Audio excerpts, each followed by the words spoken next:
You know that moment of hesitation. Should you call an ambulance? What's it going to cost? For years in California, that fear was totally justified. We're talking thousands of dollars for a single ride. But guess what? A new law, AB 716, has completely changed the game. So let's break down exactly what this means for your wallet. Okay, let's just start with this number, $1,360. That's not the total cost of the ambulance ride. No, that was the average amount a Californian with private insurance could be on the hook for out of their own pocket for just one emergency ride that happened to be out of network. Just imagine getting a bill like that after you've already been through a medical crisis. It's just, wow. And that's the whole problem, right? When you're in an emergency, the absolute last thing you should be thinking about is, hey, is this ambulance in network? But for so long, that was the reality here. It just piled this huge financial stress on top of an already terrifying situation. So you have to ask, how did we get here? How did a system that's supposed to save lives end up creating so much financial pain? What was the loophole that just let this happen to so many people over and over again?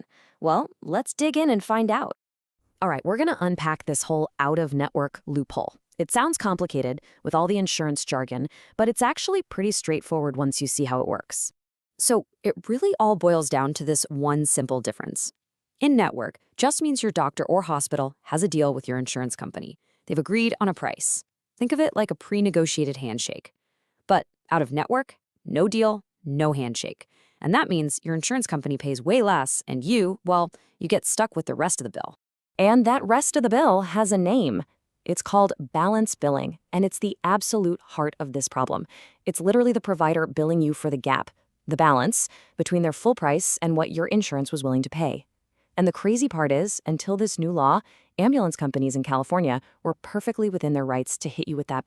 And listen, this was not some rare, unlucky thing. Get this. A national analysis found that in 2018, a whopping 73% of emergency ambulance rides in California came with an out-of-network charge. Let that sink in. That's basically a 3 in 4 chance that if you needed an ambulance, you were about to get slammed with a surprise bill. So you might be thinking, wait a minute, didn't the Federal No Surprises Act fix all this stuff? And yeah, you're right, mostly.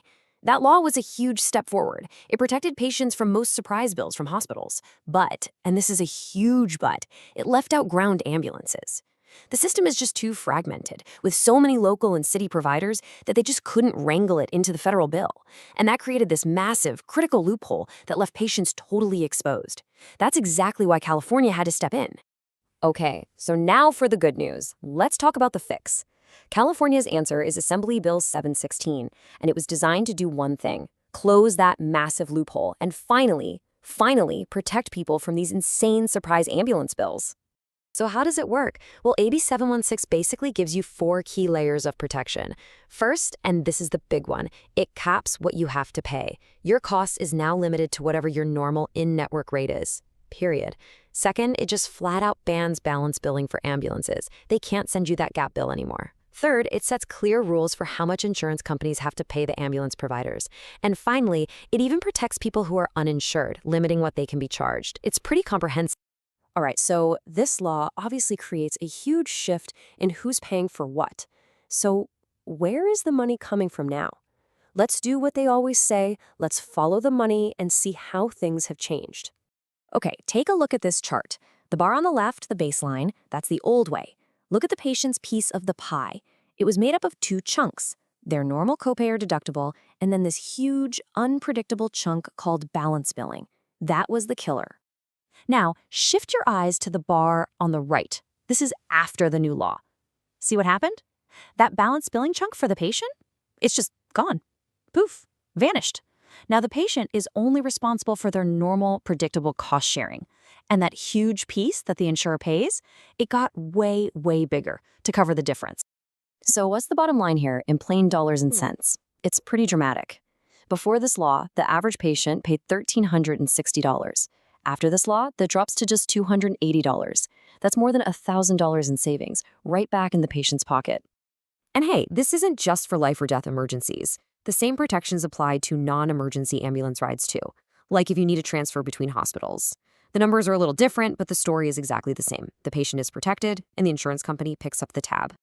Okay, so we've seen the problem and we've seen the solution. Now let's talk about what this really means for you personally and what the bigger picture looks like.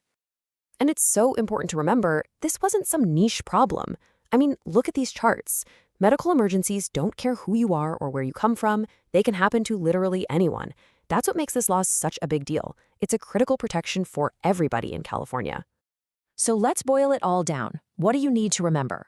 If you have a state-regulated health plan in California, you are now protected from surprise ambulance bills. Full stop. Your cost is capped at your normal in-network rate. They can't send you a balance bill, and they can't send you to collections for one. The biggest takeaway? In an emergency, you don't have to think about the money. You can just focus on getting help. So, where does California stack up against other states that have tried to fix this? Well, as you can see here, California's law is pretty comprehensive.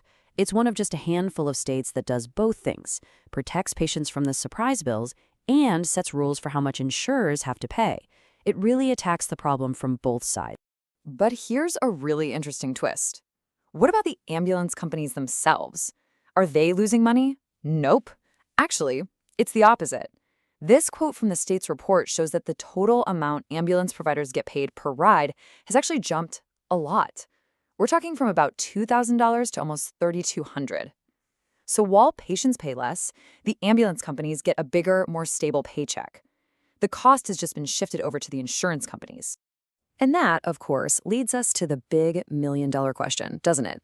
AB 716 absolutely solved a huge problem for patients, but it did that by making insurance companies pay a lot more. So what's the ripple effect? What happens down the road? Could this end up meaning higher insurance premiums for all of us?